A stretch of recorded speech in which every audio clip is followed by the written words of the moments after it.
ओम अरहम। रात्रिकालीन कार्यशाला का शुभारंभ होने जा रहा है। एक छोटे भजन के साथ आज का कार्यक्रम प्रारंभ करें।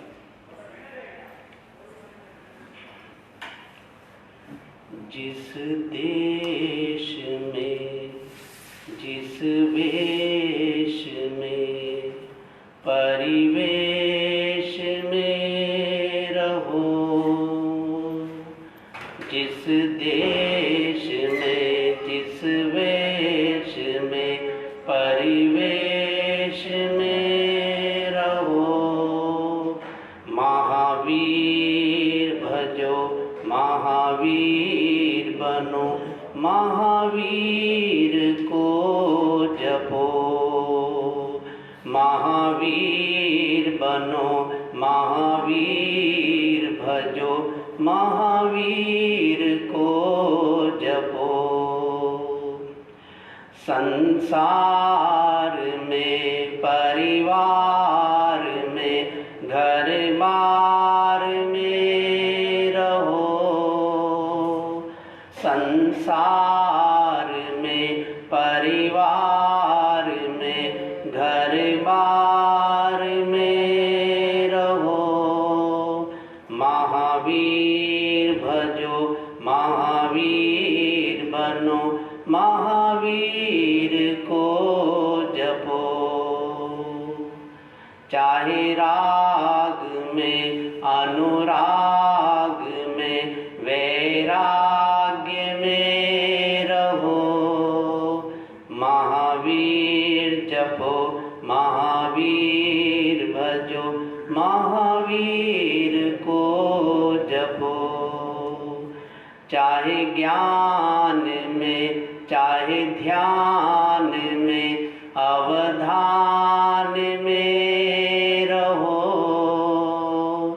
चाहे ज्ञान में चाहे ध्यान में अवधान में रहो, महावीर भजो महावीर बनो, महावीर को जपो।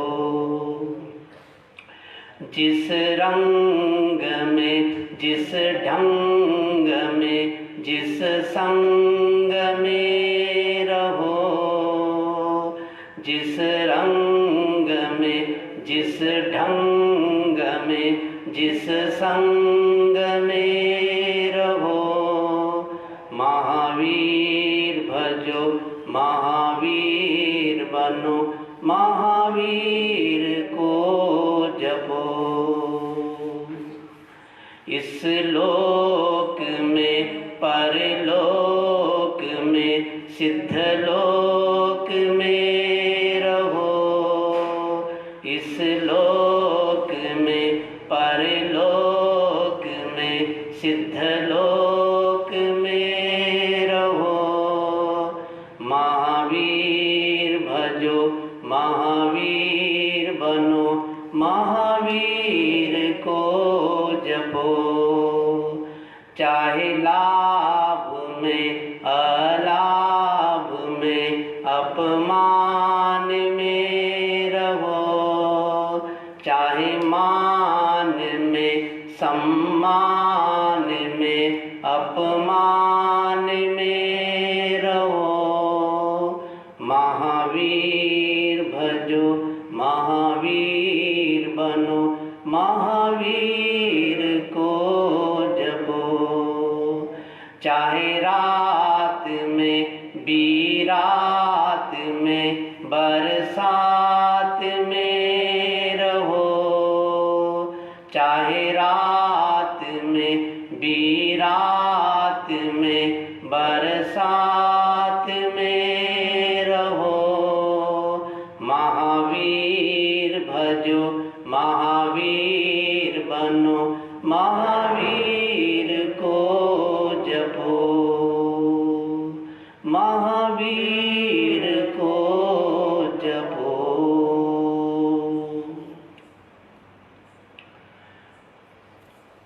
ओम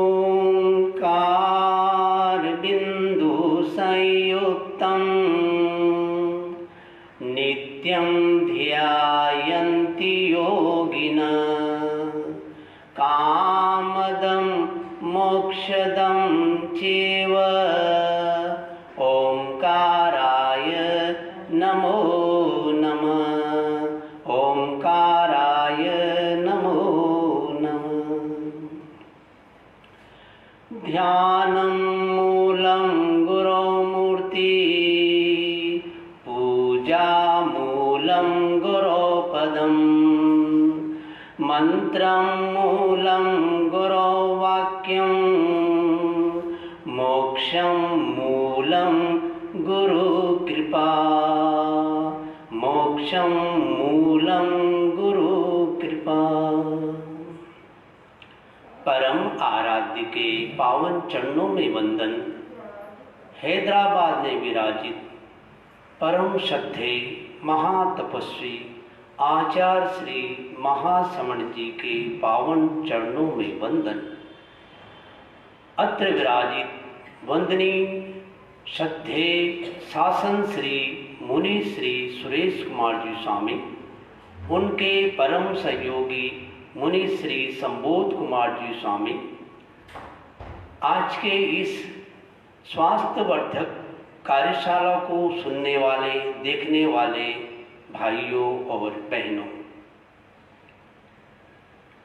आज का विषय है पेट साफ सो रोग माप। यह संदेश है आचार्य श्री महासमण जी का। उनका कहना रहा है, कहते हैं, फरमाते हैं कि स्वास्थ्य की दृष्टि से पेट साफ रहना चाहिए। पेट साफ सो रोग माप, मन साफ 1000 गुना माप। पेट की गड़बड़ियाँ बहुत होती है, पेट में अनेक तरह की बीमारियाँ पलती रहती है। मुख्य रूप से आज हम समस्या का समाधान करेंगे।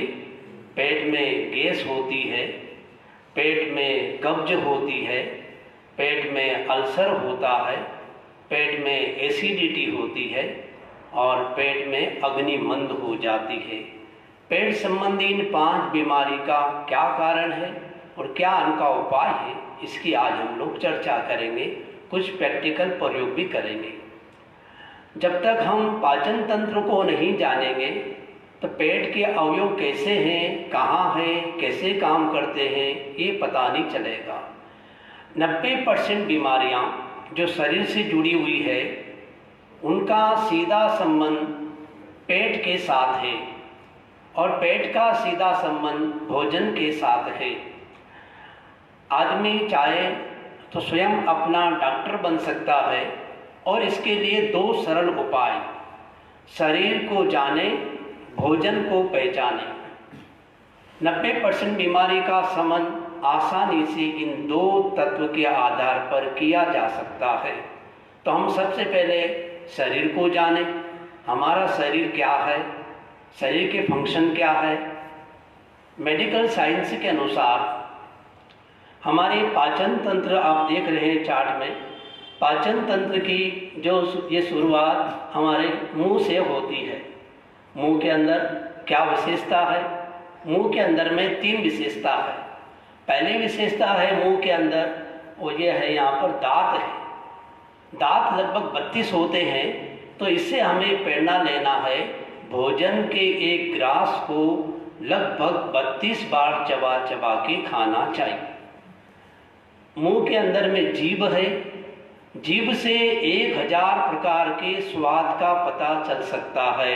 ऐसे टेस्ट सेल्स हमारे जीभ में रहते हैं। मुख्य रूप से हम 4 प्रकार के स्वाद को ही जानते हैं, खट्टा, मीठा, खारा आदि आदि। और इस जीभ के भी मुख्य 2 काम हैं। जीभ का एक मुख्य काम है भोजन को घुमाना, हिलाना और अंदर ले जाना। तो दांत से भोजन को चबाया जाए। दांत भी कई तरह के होते हैं, अलग अलग तरह के दांत होते हैं। सामने के दांत होते हैं, उससे चीज़ को तोड़ा जाता है, बाइट किया जाता है।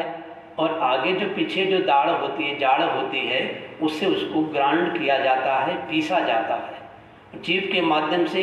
और इसके साथ में आप देख रहे हैं येलो कलर की है सैलिवा ग्लैंड।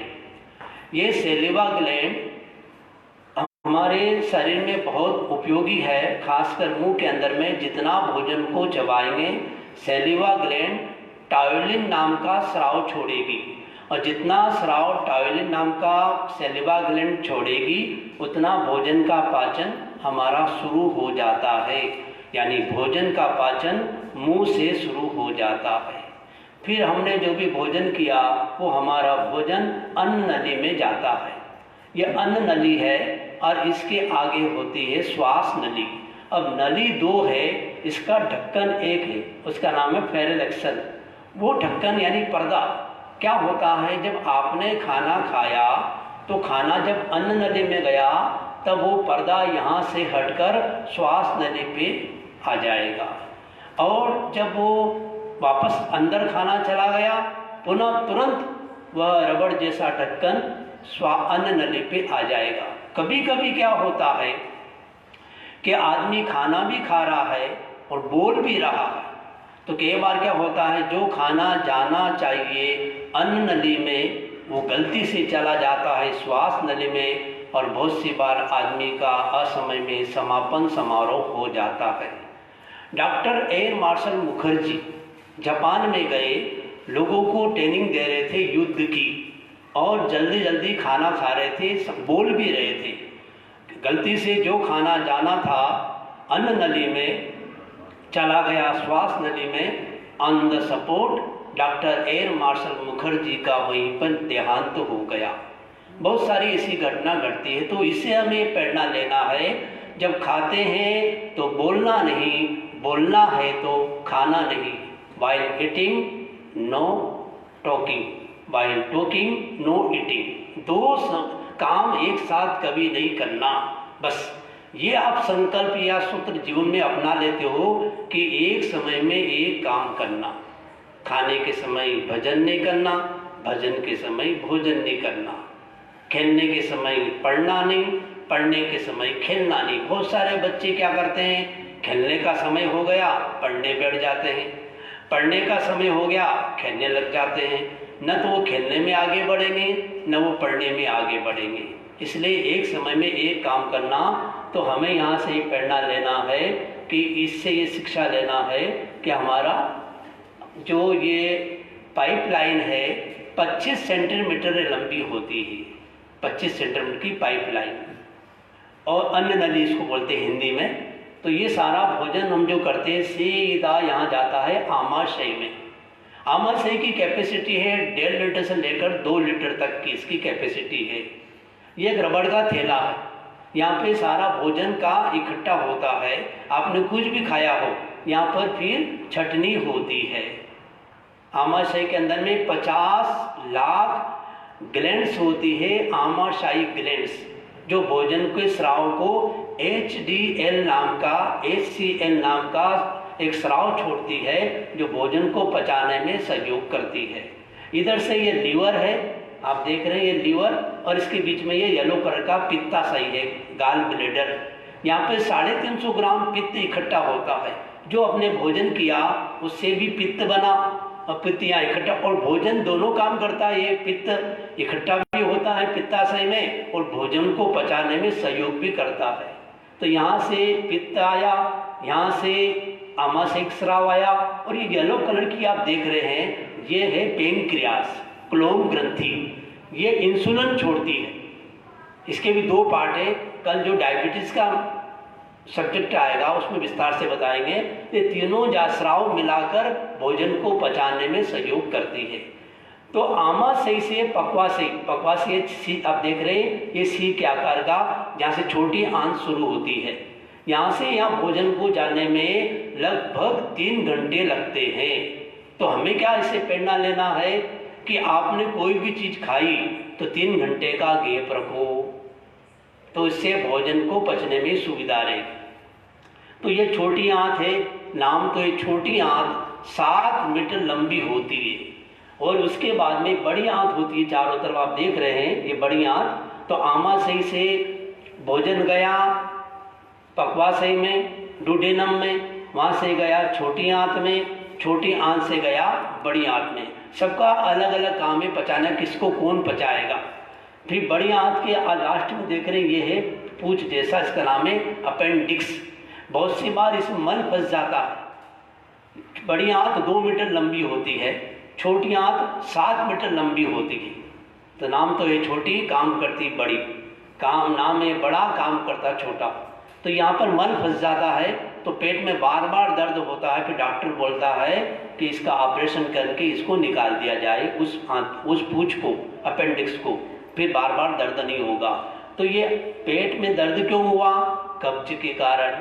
तो हमें यहाँ ये पढ़ना लेना है इस सारे सिद्धांत के आधार पर कि हमको भोजन कैसे करना चाहिए। पेट और भोजन दोनों जुड़े हुए हैं। तो पेट में मुख्य रूप से एक बीमारी का नाम है, वो है कब्ज की बीमारी। तो कब्ज होने के 3 कारण हैं। पहला कारण है मैदे की चीज खाना। मैदा जिसमें कोई फाइबर नहीं होता है, आटे से ही मैदा बनता है, लेकिन जब बारीक बारीक होता है वो सारा चोकर निकाल जाता है या किसी को, जानवर को दे दिया जाता है, वो पेट में जाके चिपक जाता है, वो गैस नहीं कब्ज पैदा करेगा। तो कब्ज पैदा होने का एक कारण ये है। दूसरा कारण है तली हुई वस्तु ज़्यादा खाना, या तीसरा कारण है कि कोई चीज़ ज़्यादा जल गई, ज़्यादा बॉइल्ड हो गई। जैसे आपने चावल बनाए लेकिन चावल जल गए, थूली जल गई, हंडवा जल गया। जला हुआ चीज़ खाने से कब्ज होती है। और कच्ची चीज़ खाने से भी, पूरा चावल नहीं सिजा, पूरी रोटी नहीं सीधी, अध कच्ची रह गई, वो भी जाके कब्ज पैदा करेगी। तो कब्ज होने के मुख्य कारण है। और सबसे बड़ा कारण है कि भोजन को बिना चबाए खाना। भोजन को आराम से चबा चबा के खाओगे तो वो टाइम ज़्यादा लगे दिक्कत नहीं, लेकिन वो कब्ज नहीं करेगा। अब कब्ज जो हो गई है, और कब्ज है और भी बीमारी हो सकती है, तो कब्ज को दूर करने का उपाय बताया जा रहा है। बहुत सरल उपाय, जो मेरी बात को देख रहे हैं वो इस बात को ध्यान से देखें। बहुत सरल उपाय आपको बताया जा रहा है, इसमें कोई पैसा भी नहीं लगता है, इतना सरल उपाय है। क्योंकि कब्ज एक बीमारी है, और अगर कब्ज का निवारण नहीं किया तो 121 तरह की बीमारी पैदा कर देगी। यानी कब्ज खतरनाक बीमारी है। तो कब्ज न रहे। कब्ज का अर्थ है सड़े हुए उस सूखे मल से है जिसके पाचन में बहुत, उसको विसर्जन करने में बहुत जोर लगता है, उसका नाम कब्ज होता है। तो कब्ज लंबे समय रहती है, वही कब्ज कोलेस्ट्रॉल पैदा करती है। तो पेट साफ सो रोग माफ। अब पेट को साफ कैसे करें? पेट को साफ करने का सरल उपाय क्या करना, ध्यान से सुने, देखें कि सुबह 1 गिलास गुनगुना पानी बैठकर पीना। पानी पीना चाहिए बैठकर, और दूध पीना चाहिए खड़े खड़े। लोग उल्टा करते हैं, पानी तो पीते खड़े खड़े, दूध पीने का नंबर आता है बैठ जाते हैं। तो पानी पीना चाहिए बैठकर, दूध चाहे खड़े खड़े पी सकते हैं।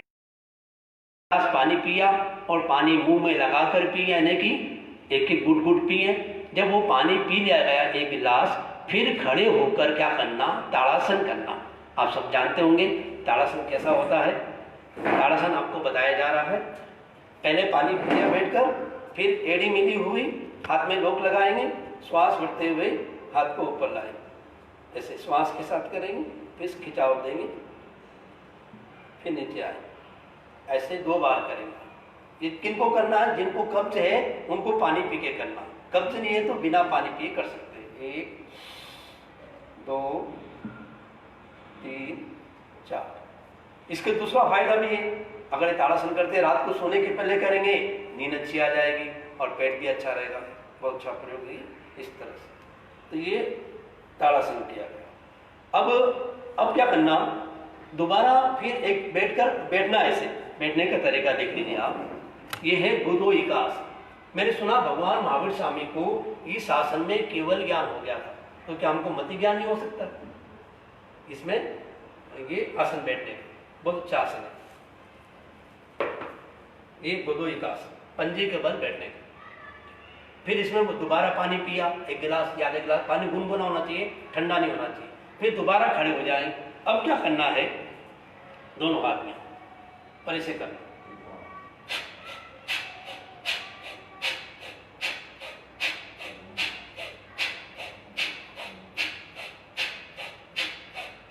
इससे क्या होगा, पेट में चारों तरफ पानी पहुंच जाएगा, तो पेट वो मन को नरम बना देगा।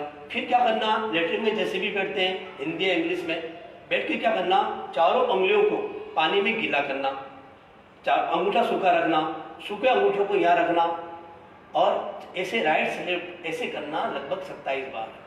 राइट से लेफ्ट करेंगे, अंगूठा यहाँ रखना है, ऐसे करना है, पेट साफ हो जाएगा। बट नोट नाउ, अभी मत करना, समझ गए? अंगूठा यहाँ रखकर 27 बार ऐसे करना, तो ये पेट साफ हो जाएगा। पेट साफ, सो रोग माफ।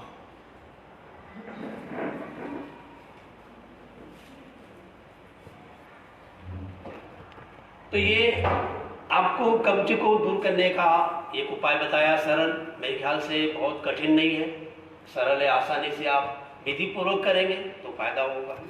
तो कोशिश ये रहे कि कब्ज हो ही नहीं, तो कब्ज जो हो रही है उस कारण को निवारण कर दे, और अगर कब्ज है मानो किसी कारण से, तो ये एक उपाय है। दूसरा उपाय कब्ज दूर करने का, 25 साल पुरानी कब्ज भी इससे दूर हो जाती है। जो उपाय आपको दूसरा बताया जा रहा है, हरे रंग की शीशी में रखा हुआ पानी पीना। हरे रंग की कांच की बोतल पानी भरकर धूप में रख दे, और उसका अगले दिन 1 कप पानी खाली पेट छान कर ले लिया जाए, तो वो पानी उपवास में भी पी सकते हैं, पानी पक्का है, और दिन में उसको लेना है सूर्योदय के बाद में। वो कब्ज दूर करने के लिए बहुत सरल उपाय है, गैस भी इससे दूर होती है, साथ में दूसरा फायदा भी इसका है। तो ये कब्ज दूर करने का उपाय है। दूसरा इसका एक आसन है, उत्तान पादासन। सीधे लेटकर श्वास भरते हुए पैरों को उठाना, फिर श्वास छोड़ते पैर को नीचे लाना। ऐसे पहले 30 डिग्री, फिर 60 डिग्री, इस तरह से वो आसन किया जाता है। और फिर वो आसन का अभ्यास हो जाए, फिर आगे दूसरे आसन भी करे तो दिक्कत नहीं, लेकिन ये कब्ज के लिए वो आसन बहुत ही बढ़िया अच्छा आसन है, कब्ज दूर करने के लिए। तो गैस होने का, कब्ज होने का ये कारण और इसका समाधान मैंने आपको बताया। कोई भी जो इस प्रोग्राम को देख रहे हैं, इस संदर्भ में कोई भी आपकी जिज्ञासा हो, आप अपना कमेंट्स उसमें डाल देंगे तो उसको आपको समाधान भी मिल जाएगा। अब दूसरी प्रॉब्लम का नाम है वायु की, यानी गैस की बीमारी। गैस की बीमारी होने का सबसे बड़ा कारण है वायु प्रधान भोजन करना। वायु प्रधान भोजन करना यानी ऐसा खाना जिसके अंदर में मतलब वायु वाले तत्व ज़्यादा होते हैं, ऐसा खाना खाने से वो होती है ये प्रॉब्लम, कब्ज की प्रॉब्लम होती है गैस। तो शारीरिक जो बीमारी उसमें मुख्य रूप से पेट की जो बीमारी उसका कारण है असंतुलित भोजन करना, अनियमित भोजन करना। अनियमित का अर्थ है कभी आपने 3 बजे खाना खाया, कभी 2 बजे खाना खाया, कभी 1 बजे, कभी ज़्यादा खा लिया, कभी कम खा लिया, तो अनियमित नहीं हो। असंतुलित भी नहीं होना चाहिए। भोजन में सभी प्रकार के तत्व जरूरी है। और मानसिक तनाव के कारण भी आपको ये शारीरिक बीमारी, पेट की बीमारी हो सकती है। मनोवैज्ञानिक दबाव पड़ गया, आपको कोई गलत समाचार आ गया और आप खाना खा रहे हो, खाना नहीं खा पाओगे और वो जाकर फिर पेट खराब करेगा। फिर देरी से सोना और फिर देरी से जगना। आज लाइफ स्टाइल क्या हो गई, लोग देरी से सोते हैं, देरी से उठते हैं और फिर शिकायत करते हैं कि हमारा पेट खराब हो गया। और अति श्रम करना और अति सोना और अति बोलना, ज़्यादा श्रम भी नहीं करना, बिल्कुल नहीं करना तो ज़्यादा श्रम भी नहीं करना, और ज़्यादा भी नहीं सोना और ज़्यादा भी नहीं बोलना।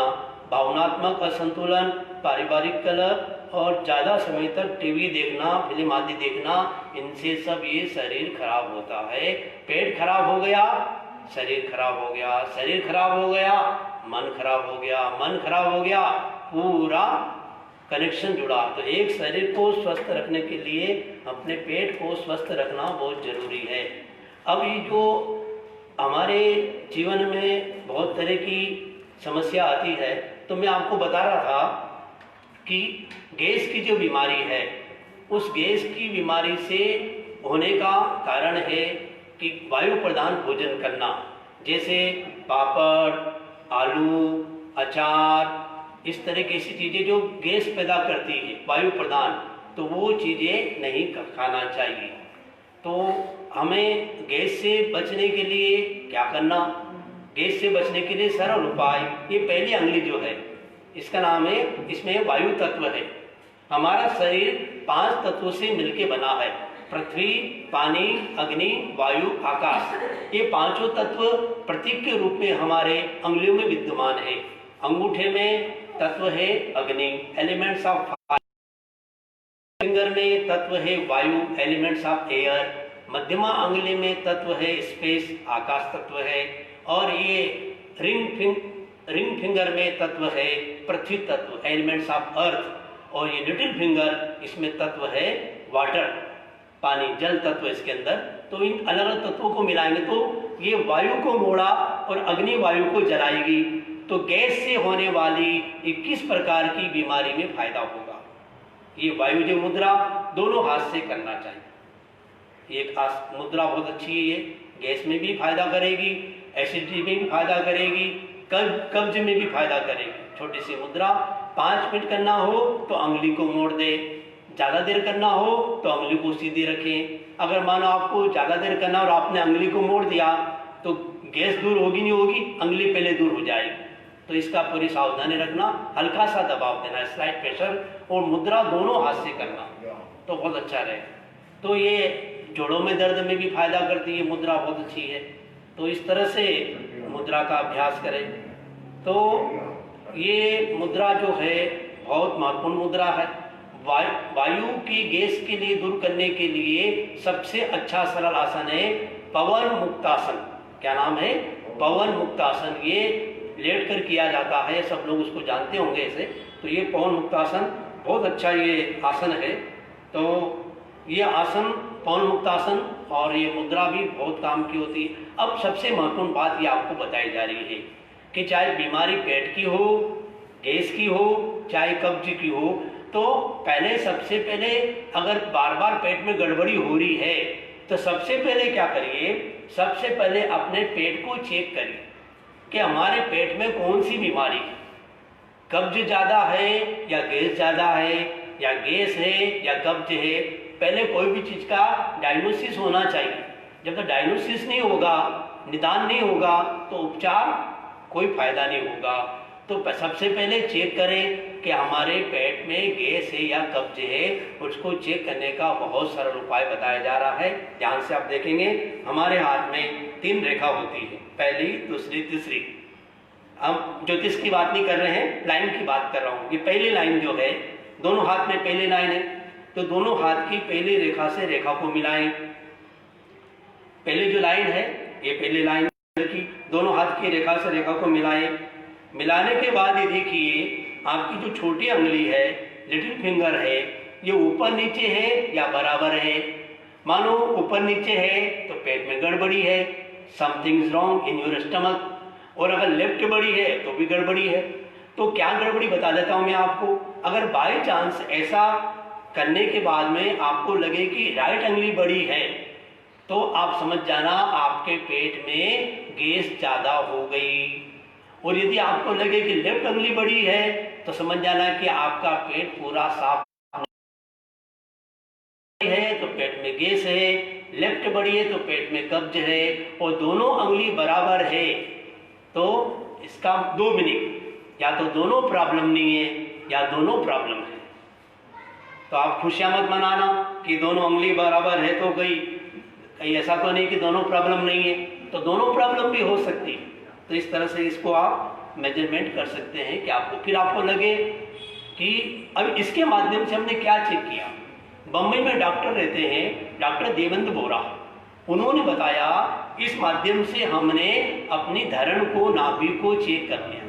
सारी पेट का सेंटर पॉइंट क्या हमारा नाभि, सोलर फंक्शन, वो सेंटर में रहना चाहिए। आप सेम प्रयोग कर सकते हैं। 5 उंगलियों को यहाँ सेंटर में रखेंगे, बेली बटन में, और फिर आप देखेंगे यहाँ पर गुदगुदी हो रही है, कंपन प्रकंपन हो रहा है, वो सेंटर में हो रहा है, तो यानी आपकी धरण ठीक है। उसके चेक करने के बहुत सारे तरीके, ये सरल तरीका।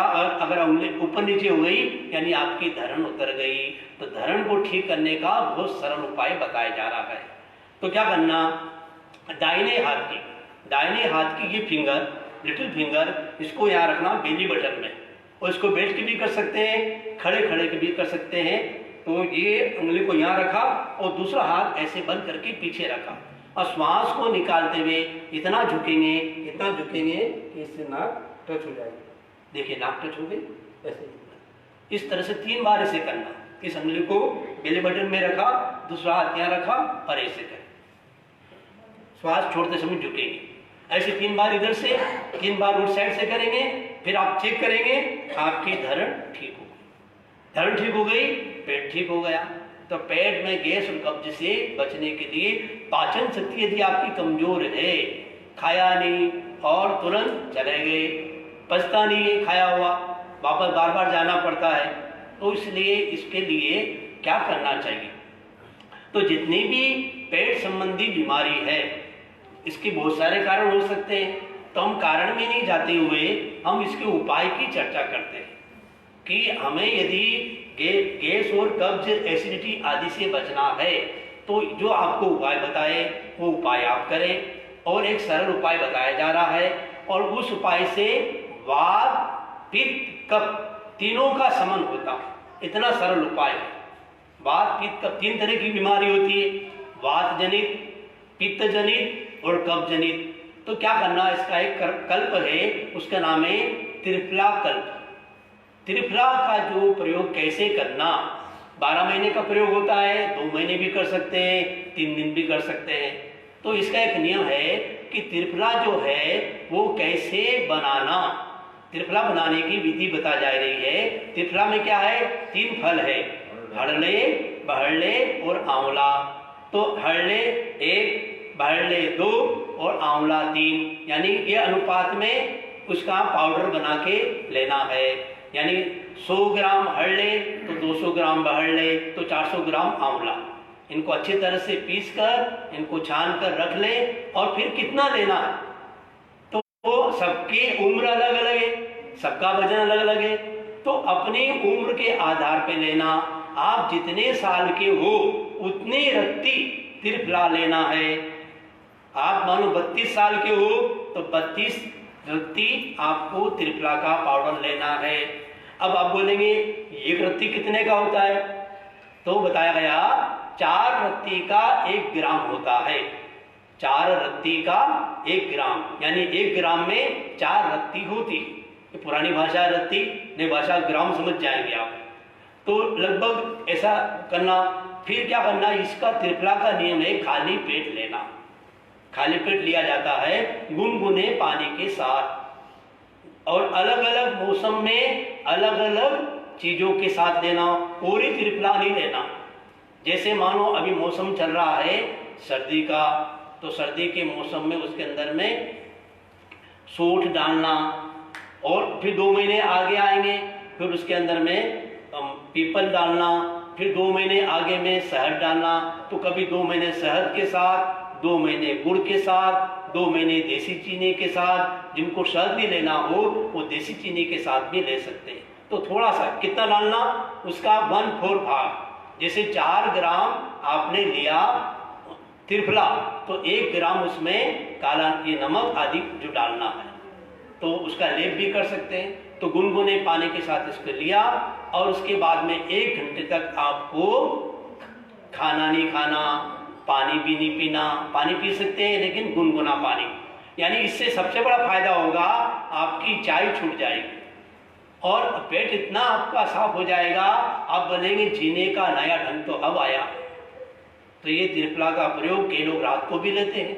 अगर सुबह नहीं ले सकते तो रात को भी लेंगे, तो सुबह तक वो पेट मल को गला देगा और सुबह आप उठेंगे पेट आपका साफ हो जाएगा। तो ये त्रिफला का प्रयोग जानकार लोगों से पूरी जानकारी करके इसका लेना चाहिए। मात्रा कितनी हो, कैसे लेना, और इसमें 2 चीज का परहेज है, कोई भी खट्टी चीज और पापड़ नहीं खाना। ये पापड़ जो है ये कितना खतरनाक अभी रिसर्च हुई है कि इसमें होता है, वो होता है सोडियम, और हमारे शरीर में होता है कैल्शियम। हालांकि सोडियम भी जरूरी है, लेकिन सोडियम बहुत ज्यादा मात्रा में उसमें होता है पापड़ में। वो शरीर में जाकर जहाँ शरीर में कैल्शियम है, कैल्शियम कहाँ होता है, हमारी हड्डियों में। तो हड्डियों में से कैल्शियम निकालकर वो जोड़ों में चला जाएगा कैल्शियम, और हड्डियां हो जाएंगी हमारे कमजोर और जोड़ हो जाएंगे हमारे टाइट। लगभग 10-15 नुकसान होते हैं पापड़ खाने से। हमारे मुनिश्री है, शासन श्री मुनिश्री धर्मचंद जी पीयूष, जो कोटा में विराजमान है काफी सालों से, तो मैं उनके साथ में 2003 में मैंने चतुर्मास किया बीकानेर में। तो वो संत लोग भी पापड़ खाते थे। मैं पिछले 10 साल से कहता लोगों को पापड़ नहीं खाना चाहिए, तो उनके मन में आया, समन जी बोलते पापड़ नहीं खाना चाहिए, तो नुकसान भी बताते हैं, तो उन्होंने बिना मन से पापड़ नहीं खाया। 7 दिन में चमत्कार हो गया, घुटने अच्छे होने लग गए, गैस कम होने लग गई, नींद अच्छी आने लग गई, और इस खुशी में उन्होंने गीत बना दिया। और अब जब मैं लोगों को गीत सुनाता हूँ तो लोग गीत सुनकर पापड़ खाना छोड़ देते हैं, क्योंकि पापड़ खाने से एसिडिटी होती है, कब्ज होती है, जोड़ों में दर्द होता है, कैल्शियम की कमी होती है, किडनी खराब होती है, मेमोरी घटती है, और बहुत सारे उसके नुकसान है। 3 इसके फायदे भी हैं। पापड़ खाने से 3 फायदे हैं। पहला फायदा है, इस दुनिया का ज़्यादा दुख नहीं देखना पड़ेगा, समझ गए आप। दूसरा फायदा है, आपको काम नहीं करना पड़ेगा, क्योंकि आप पलंग पे रहोगे, बेड रेस्ट हो। तीसरा फायदा है, सब आपसे पूछेंगे आपका स्वास्थ्य कैसा है, सब कैसा चल रहा है। एक बोरियापुर में आदमी रहता है, बापना जी, अभी तो नहीं है वो, उसकी किडनी खराब हो गई पापड़ खाने से। डॉक्टर ने कहा अब तुम 4 दिन के मेहमान हो, आज से अपना समापन समारोह मनाना शुरू कर दो। अगर पापड़ खाने से किडनी खराब हो गई, कोई उसका उपाय नहीं, वो आदमी मर गया। तो हम ये आज के दिन संकल्प करें कि यथासंभव पापड़ खाने से बचे। पापड़ का क्योंकि खार होता, और खार वाली चीज नहीं खाना चाहिए। खार में रह सकते, बम्बई में गांव का नाम है खारघर, वहां रह सकते, लेकिन खार नहीं खाना। खार मतलब ईर्ष्या भी नहीं खाना, या खार का मतलब ईर्ष्या भी होता है। खार मतलब सोडे में जो सोडा एस होता है, और चीज में सोडा दूसरा होता है। पहले के समय में दूसरा सोडा डाला जाता था, साजी डाली जाती थी, और उस समय के लोग मेहनत कर लेते थे। आज अगर साजी भी खाएं और मेहनत नहीं करें तो भी वो पापड़ नुकसान करता है। तो यथासंभव कोशिश करना, त्याग की बात नहीं कहता हूँ, आप कोई भी चीज को छोड़ना है, पहले उसको ना खा के देखो, फिर आपको लगे ये फायदा कर रहा है, फिर उसको आप छोड़ सकते हैं, संकल्प कर सकते हैं। तो इसमें आपको स्वास्थ्य के लिए अच्छा रहेगा। तो मैं आपको कह रहा था, ये कब्ज के लिए, गैस के लिए और है, इसके लिए आपको एक त्रिफला का प्रयोग करना, और मैंने आपको बताया योगासन करना, मुद्रा करना। तो इस तरह से अगर पेट हमारा सही रहेगा तो पेट खराब होने से बचाना बहुत जरूरी है। अब सोचेंगे इन चीज का धर्म के साथ क्या संबंध है। आज तो लगता है कि धर्म अलग है और स्वास्थ्य अलग है, बाकी आने वाले समय में कहा जाएगा कि स्वस्थ रहना ही धर्म है। स्वस्मिन तिष्ठति इति स्वस्थ, कौन स्वस्थ, तो अपने स्वभाव में रहता है। और अगर आप पेट सही नहीं है, आप ध्यान नहीं कर सकोगे, पेट में आपकी गड़बड़ी है, आप योग नहीं कर सकोगे, पेट में आपकी गड़बड़ी है, आप कुछ भी नहीं कर सकोगे। पेट में कई तरह की बीमारी पलती है, मोटापा भी बढ़ता है, मोटापा भी अच्छा नहीं, नुकसान करता है, डायबिटीज भी नुकसान करती है। डायबिटीज का आपको कल विस्तार से बताएंगे, मोटापा का भी कल साथ में जुड़ जाएगा। मोटापा डायबिटीज का कनेक्शन है, और कई लोगों का शरीर पाचन शक्ति बहुत कमजोर होती है, तो उनके लिए बता रहा हूं, खाना खाने के पहले आपको ऐसे रखो शंख मुद्रा में, और मंत्र बोलो राम राम राम राम राम राम राम राम राम। लगभग 1 मिनट से 3 मिनट तक करोगे, अभी मत करना, भूख लग जाएगी। ये खाना खाने के, जब खाना उसमें आप करोगे तो आपका पाढ़ना भी अच्छा होना चाहिए, उपवास भी अच्छा होना चाहिए। उपवास करना है, अब शिकायत करते हैं कि उपवास नहीं होता, पित्त बढ़ गया, उपवास नहीं होता है, गैस बढ़ गई, उपवास नहीं होता है, भूख लगती है। तो आपको उपाय बताया जा रहा है, ये मुद्रा कर लेंगे तो आप अच्छी तरह से उपवास कर सकेंगे। आप ऐसे ही मुद्रा आएगी, हमारा माफ हो जाएगा। तो आज हम इस अवसर पर योग का प्रयोग करें, ध्यान के प्रयोग करें। और अगर आपको बार बार पेट में गड़बड़ी हो रही है, हमारे आचार्य महाप्रज्ञ जी हुए, उन्होंने एक बात बताई कि प्रेक्षा ध्यान से बीमारी भी मिटती है, और सूत्र दिया प्रेक्षा चिकित्सा। प्रेक्षा एक चिकित्सा भी है, और दिल्ली में साधना केंद्र है, वहाँ पर इसके कोर्स चलते हैं, 7 दिन का कोर्स, 15 दिन को, हर 7-7 दिन में अलग अलग बीमारी लगते हैं। डॉक्टर जो हार्ट का स्पेशलिस्ट है, उन्होंने प्रेक्षा ध्यान के ऊपर में ये कोर्स किया और लगा और बताया कि ध्यान योग के द्वारा कितने सारे लोगों को, अब डॉक्टर ने कहा, तो खुद डॉक्टर है, उन्होंने कहा था कि आपको ऑपरेशन करना होगा, लेकिन आप 10 दिन के लिए साधना केंद्र में जाइए। बाद में चेक किया, नो ऑपरेशन। डॉक्टर मनचंदा अभी मौजूद है, वो दिल्ली के अंदर एम्स में काम करते थे, वो रिटायर हो, और बीमारी आ गई। सारी बीमारी का कारण हमारा यह पेट है, और पेट का सीधा संबंध भोजन के साथ में है। तो भोजन में इस बात पर हमें चिंतन करना कि क्या खाना, क्या नहीं खाना। ऐसा खाना मत खाओ जिससे पेट खराब हो जाए। तो अब ये भी एक नियम है भोजन का कि पेट में अगर खा लिया, उसके आधे घंटे बाद फ्रूट खाओगे तो दिक्कत नहीं। पहले से आपने फ्रूट डाल दिया, जूस डाल दिया और सारा याते तो गैस ठंडा हो गया, अब फिर खाना पचेगा नहीं आपका। तो सारा खेल है हमारा भोजन के साथ जुड़ा हुआ है।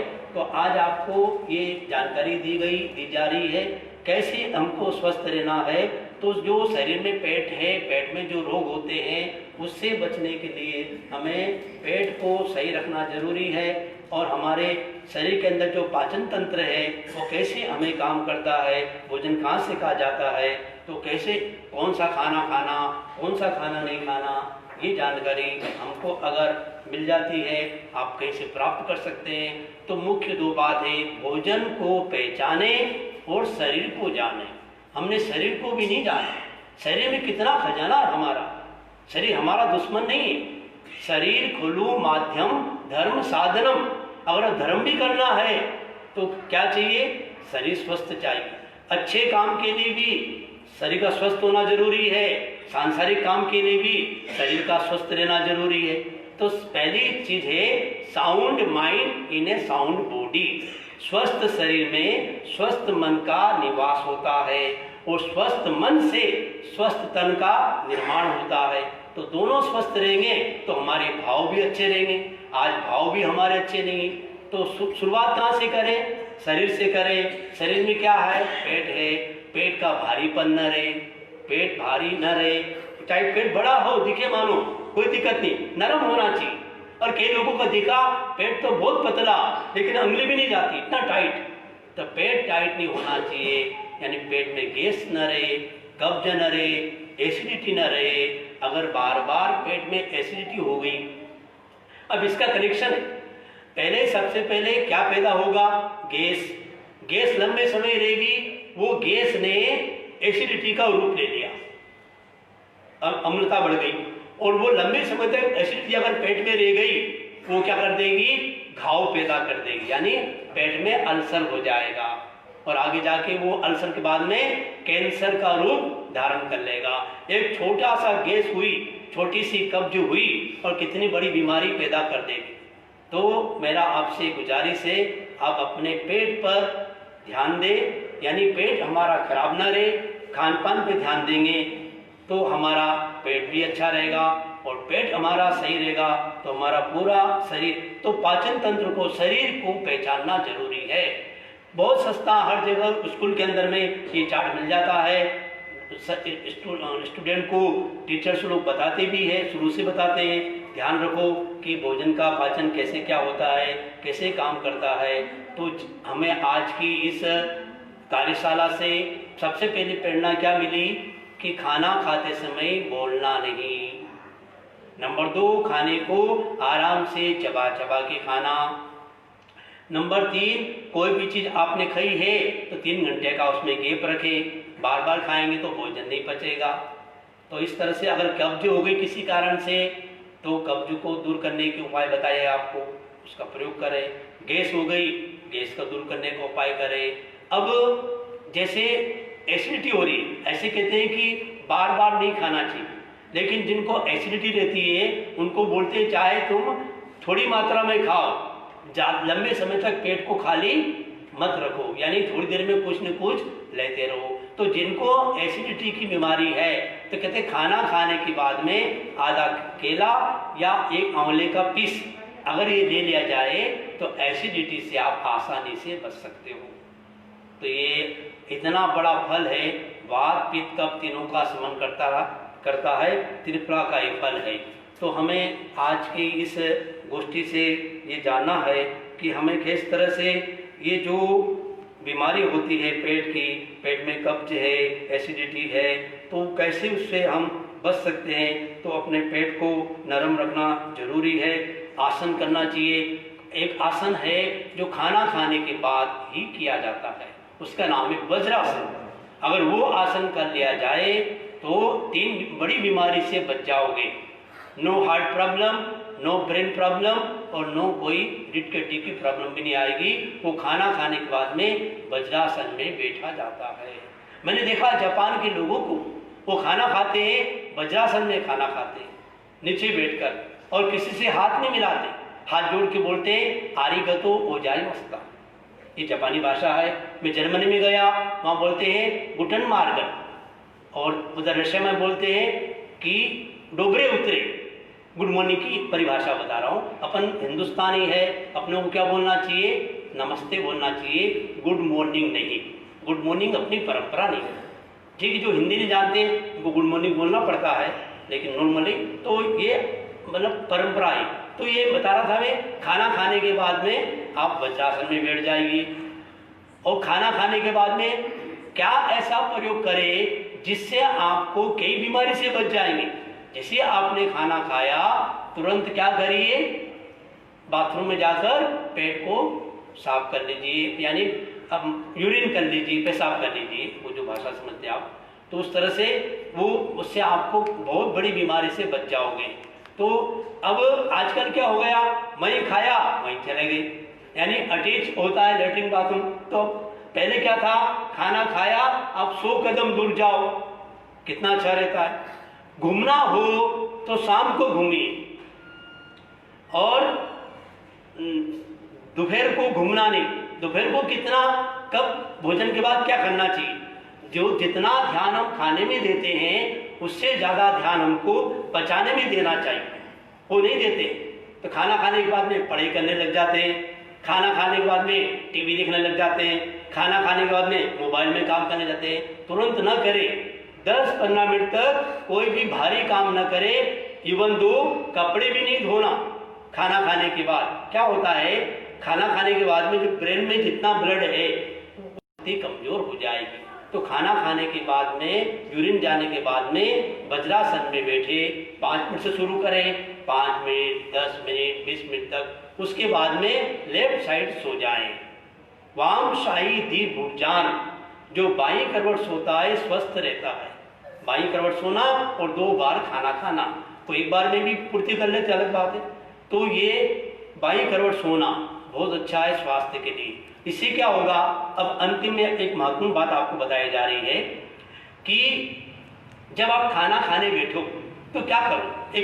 एक सूत्र है स्वर विज्ञान का, और यह सूत्र आचार्य महाप्रभु जी का जीवन की सफलता का खास सूत्र था, जो आज वर्तमान में आचार्य महासमन जी भी इसका उपयोग करते हैं, और जो इसको भी जानते हैं सब इसका उपयोग करते हैं कि किस स्वर में क्या काम करना चाहिए। तो एक नियम है, दाएं स्वर खाना खाएं, बाएं पिए नीर, बाएं करवट सोता, सुखमय रहे शरीर। खाना कब खाना चाहिए? जब दायां स्वर चले।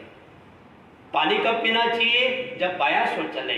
और लेफ्ट साइड सोएंगे तो ऑटोमेटिकली राइट स्वर चलेगा। ये नियम है। तो जब आप घर से रवाना हो रहे हैं, आपको काम में सफलता मिले, दोनों उंगली को यहाँ रखो और देखो श्वास किससे आ रहा है। कभी श्वास राइट से आता है, कभी श्वास लेफ्ट से आता है। इसको योग में बोलते हैं ईड़ा और पिंगला। पिंगला बोलते हैं राइट को, ईड़ा बोलते हैं लेफ्ट को। तो क्या नियम है, दो घड़ी होती है 48 मिनट की, एक घड़ी होती है 24 मिनट की। तो 2 घड़ी यानी और 2.5 घड़ी पर 12 मिनट और, यानी 1 घंटे तक दायां स्वर चलता है। इसलिए क्या बताया, खाना खा लिया तो एक घंटे तक पानी मत पियो, 1 घंटे तक पानी नहीं पीना। और लेफ्ट साइड सोएंगे तो राइट स्वर चलेगा। तो दाएं स्वर खाना खाएं, बाएं पिए नीर, बाई करवट सोता सुखमय रहे शरीर। स्वस्थ रहना है तो आप खाना खाने बैठते हो तो आप देख लीजिए, मानो खाना खाना है, खाना गर्म हो रहा है, गर्म है, लेकिन आप बोले कि अभी स्वर बायां चल रहा है तो खाना भी खाना जरूरी है, तो क्या करें, स्वर बदल लें। स्वर बदलने के लिए अपने कूलर को बंद कर दो, हीटर चालू कर दो, ऐसे करो। ऐसे करोगे तो 1 मिनट भी नहीं लगेगा, दायां स्वर चालू हो जाएगा। आप बोलेंगे लोग क्या बोलेंगे, ऐसा करेंगे, तो आप ऐसे कर सकते हो, इसको ऐसे करो, इसके ऐसे करो, तो राइट स्वर आपका चालू हो जाएगा। तो ठंडा काम करना है तो बायां स्वर चलना चाहिए, गर्म काम करना है तो दायां स्वर चलना चाहिए। तो इस स्वर के माध्यम से भी आप अपने पेट को स्वस्थ और संतुलित रख सकते हैं। कल के दिन आपको ये बताया जाएगा कि जो एक बीमारी जो पेट से कनेक्शन है, डायबिटीज की बीमारी, और जिसका संबंध मोटापा के साथ है, कैसे शरीर का वजन ज़्यादा बढ़ता है, कम कैसे करें, कैसे शरीर का वजन कम है तो वजन कैसे बढ़ाएं, कि वजन कम होना भी अच्छा नहीं, वजन ज़्यादा होना भी अच्छा नहीं। तो इसके साथ में जुड़ी बातें कल आपको बताई जाएगी। अब मैं आपको एक सूचना दे रहा हूँ कि शासन श्री मुनिश्री सुरेश कुमार जी स्वामी जो अंदर विराजमान है, उनकी वो बहुत अच्छे गीत भी गाते हैं, गीत बनाते भी हैं। तो मुनिश्री के द्वारा रचित रहना सावधान और अचानक आएगी, एक गीत का ये हेडिंग है। तो ये जो गीत है, ये आज जो ये गीत है जिसे स्तर पर दिया है, जिसे स्वर दिया है सुश्री अभिलाषा बांठिया ने। आपको ध्यान रहेगा, एक अच्छी गायिका है, उभरती कलाकार है, सुश्री अभिलाषा बांठिया, इन्होंने ये गीत गाया है मुनिश्री का। तो आज ये गीत लॉन्च हो रहा है यूट्यूब के ऊपर। आप लोग यूट्यूब पर ये बोल के लिखेंगे तो ओम हरम चैनल का नाम है, एक चैनल बना हुआ है, तो उसमें आप तुरंत आपको मिल जाएगा। तो ये गीत आपसे आशा विश्वास है ये गीत आप सुनेंगे, फिर आपको गीत कैसा लगता है उसको आप बता भी सकते हैं। तो आज हमने आपको पेट के संदर्भ में बीमारी के पेट से जुड़ी हुई जो ये 5 बीमारी है, गैस की बीमारी, कब्जे की बीमारी, एसिडिटी की बीमारी, इन बीमारी को पहले कोई भी बीमारी आ जाए सबसे पहले क्या करना चाहिए, लंघनम परम औषधम, लंघन कर दो, खाना पीना कम कर दो या बंद कर दो या चेंज कर दो। फिर कोई प्रॉब्लम आ जाए तो फिर उसका दूसरा डॉक्टरी उपाय भी किया जा सकता है, उसका हम निषेध नहीं करते हैं। तो आज मनुष्य के कृपा से, गुरुदेव की आशीर्वाद से आज ये 3 दिन का, आज से पुनः 6 दिन के पहले प्रोग्राम दूसरे हो गए, उनकी अच्छी प्रतिक्रिया आई है। तो लोगों का रहा कि इस प्रोग्राम को आगे चालू रखें। तो आज मनुष्य की आज्ञा से आज आपको पेट साफ, स्वरूप माप के संदर्भ में कुछ प्रैक्टिकल प्रयोग बताए, जानकारी भी दी है। और भी जो मेरी बात को देख रहे हैं, सुन रहे हैं, कोई संदर्भ में कोई बात समझ में आए तो आप जो कमेंट्स में डाल देंगे तो हम उसका समाधान भी आपको मिल जाएगा। तो कल फिर हम दूसरे ठीक 8 बजे वापस दूसरी कार्यशाला का दूसरा दिन, डायबिटीज़ और मोटापा और उसके साथ में जुड़ी वजन की समस्याएं मुख्य हाईलाइट किया जाएगा। डायबिटीज़ क्या है, क्यों होती है, कौन से परीक्षा ध्यान में ऐसे उपाय है जिससे हम डायबिटीज़ से बच सकते हैं। तो मैं आशा विश्वास करता हूँ कि आज का ये कार्यक्रम आपको पसंद आया होगा। आप अपने जीवन में इन प्रयोगों को नियमित करेंगे, समझ के करेंगे तो आपको पूरा लाभ मिलेगा। अब मैं अपने आज की इस बात को संपन्न करना चाह रहा हूँ। ओम अरहम, ओम अरहम।